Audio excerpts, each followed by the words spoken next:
मुजफ्फरनगर त्रिस्तरीय पंचायत चुनाव में ड्यूटी करने वाले कई शिक्षक कोरोना महामारी की भेंट चढ़ गए, लेकिन सरकार के नुमाइंदों के साथ प्रशासन के अधिकारी भी गहरी नींद में सो रहे हैं। शिक्षकों की कोरोना से होने वाली मौतों को भी आंकड़ों की बाजीगिरी में छुपाया जा रहा है। शासन प्रशासन के किसी नेता या अधिकारी ने मृतकों के परिजनों से संवेदना प्रकट करना तो दूर पूछा भी नहीं। गुरुवार को पूर्व मुख्यमंत्री अखिलेश यादव द्वारा मृतक के पिता से संवेदना प्रकट करते हुए संभव मदद करने की बात कहने पर उनके आंसू निकल पड़े। उन्होंने अखिलेश यादव को इंसानियत का फरिश्ता बताया। मेरे हस्बैंड वहाँ चुनाव की ड्यूटी में गए थे, तो वहाँ से उनकी तबीयत खराब थी। वहीं पे जाने के बाद जी उनको सांस लेने में दिक्कत हो रही थी जी। उन्होंने ड्यूटी कटवाने के लिए भी कहा, पर उनको किसी ने छुट्टी नहीं दी वहाँ जी। से। हम फ़ोन करके बुलाते भी रहे, पर वे नहीं आए क्योंकि उनको छुट्टी नहीं दी गई। फिर उसके बाद क्या हुआ?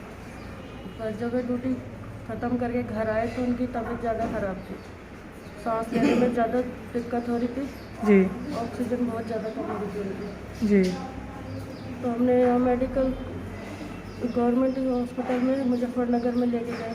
जी वहाँ पर उन्हें एडमिट करवाया तो उनकी रिपोर्ट पॉजिटिव आई।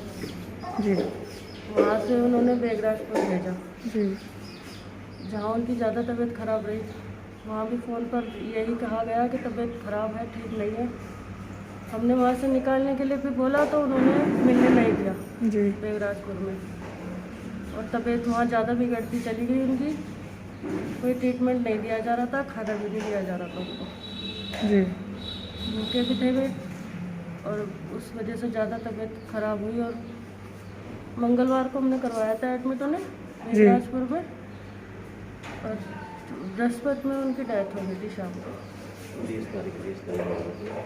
तो कोई प्रशासन से कोई सुविधा कोई मिली है आपको? नहीं, अभी तो कोई सुविधा नहीं मिली है।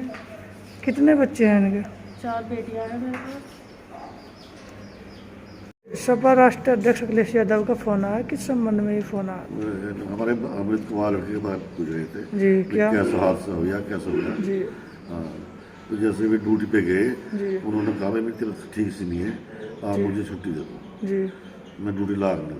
जी उन्होंने ड्यूटी नहीं दी अधिकारी ने। जी तो आपको ड्यूटी करनी है, कहीं नहीं मत जाना। जी आपको यहाँ से 2 दिन एक दिन जो ड्यूटी होगी, जब आप कहीं बाहर जाओगे। जी बस मैं ड्यूटी करी वहाँ से हो जाती खराब होगी, जी फिर ड्यूटी हो गया, फिर घर पे बीमार आगे पड़ेंगे।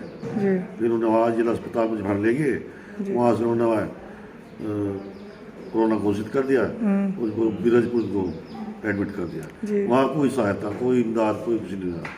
बोले कि हमारे बच्चे का फ़ोन आया, तो पापा यहाँ से निकाल लो हमें। जी निकाल कहाँ लेते हुए लोग आप घुटते इतने तक। जी ये कर जो डॉक्टर लोग कर जो भी करेंगे ठीक करेंगे, उन्होंने कोई सहायता, कोई इमदाद नहीं करी।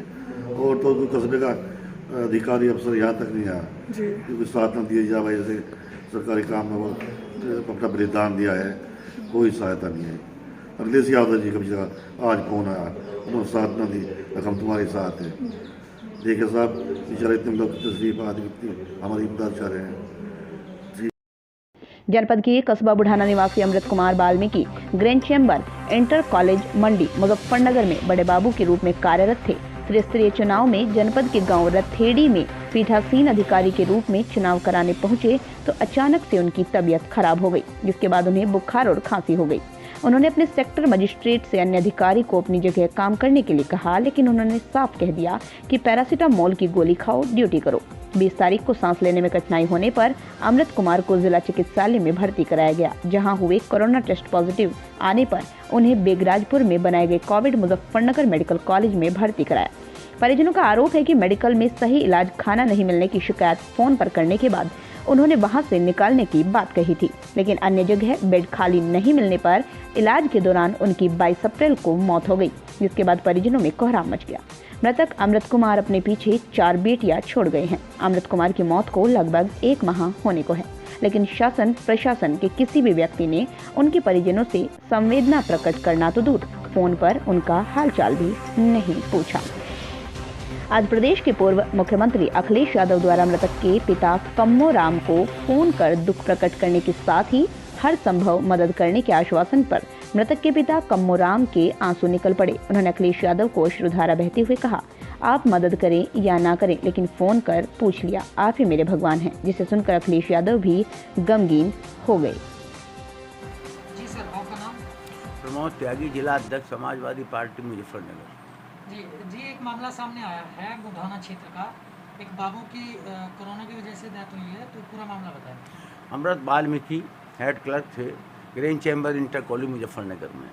उनकी ग्राम पंचायत चुनाव में ड्यूटी लगाई रथेड़ी गांव में। उन्होंने प्रार्थना पत्र दिया, मैं बीमार हूं, मुझको बुखार है, मुझे ड्यूटी पे ना रखा जाए, लेकिन उनकी ड्यूटी नहीं काटी गई।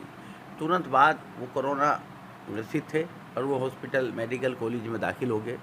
यंग नौजवान लड़का था, उसकी कोरोना से मृत्यु हो गई।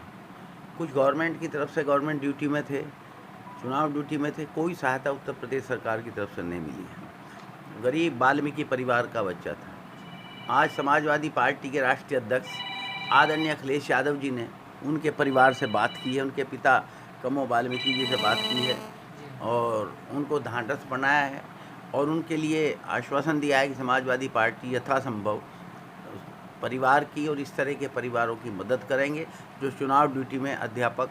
मुजफ्फरनगर में ही जनपद में कम से कम 30 से ज़्यादा अध्यापकों की मृत्यु होगी चुनाव ड्यूटी के कारण। उत्तर प्रदेश सरकार ने उनका कोई बीमा नहीं किया, कोई लाभ नहीं किया और प्रदेश में तो बहुत भयंकर स्थिति है।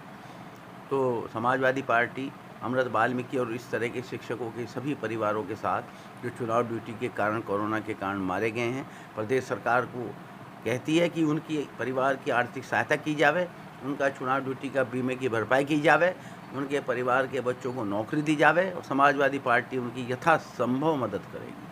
जी सर, स्वास्थ्य विभाग के आंकड़ों के अनुसार बताया जा रहा है कि शिक्षा विभाग में काम करने वाले अभी तक लोग जो है वो कोरोना से 2 ही लोग मरे हैं। इसमें क्या झूठ बोल रहे हैं, 2 से ज़्यादा तो मैं नाम बता सकता हूँ, आप गलत कह रहे हैं। वो तो कोरोना से मरने वालों के भी रोज़ 3 या 4 के आंकड़े दे रहे हैं। मैं गिनवा दूंगा रोज़ कितने लोगों के दाह संस्कार कोरोना से हो रहे हैं, कितने लोग होम आइसोलेशन में हैं, वो मर रहे हैं। आंकड़े नहीं दे रहे स्वास्थ्य विभाग के, आंकड़े नहीं दे रहे प्रशासन और शासन के लोग। मैं समझता हूँ जनपद मुजफ्फरनगर में जब से कोरोना हुआ है संख्या हज़ारों में है, प्रदेश में तो और ज़्यादा है। सही आंकड़े नहीं दिए जा रहे सही तरीके से और इससे कोई लाभ नहीं है। देश का नागरिक मर रहा है, उसको इतना भी नहीं सरकार हम करती कि कोरोना के कारण मारे गए हैं उसको इस तरीके से। अब ये क्यों, कितने पीपी किट करके दाह संस्कार हो रहे हैं, आप मालूम करो शमशान घाट के प्रबंधकों से। क्या स्वास्थ्य विभाग अपनी कमियों को, खामियों को छिपाने की कोशिश कर रहा है? इसमें शासन की सबसे पहली गलती है, उन्होंने इसके लिए तैयारी नहीं की थी। उसके बाद प्रशासन, स्वास्थ्य विभाग की गलती है। सबसे पहले उत्तर प्रदेश के मुख्यमंत्री जी को, स्वास्थ्य मंत्री जी को इसके लिए तैयार होना चाहिए था। डॉक्टर्स ने 5-6 महीने पहले कह दी थी कि कोरोना की दूसरी लहर बहुत खतरनाक आने जा रही है। प्रदेश सरकार को, राष्ट्रीय सरकार को उसके लिए समुचित आवश्यक प्रबंध करने चाहिए। उसमें केंद्र सरकार भी चूक गई, प्रदेश सरकार भी चूक गई और देश और प्रदेश और जनपद का नागरिक पिस रहा है, मारा जा रहा है, परिवार के बच्चे मर रहे हैं और कुछ भी उनका देने वाला नहीं है, कोई रक्षा करने वाला नहीं है।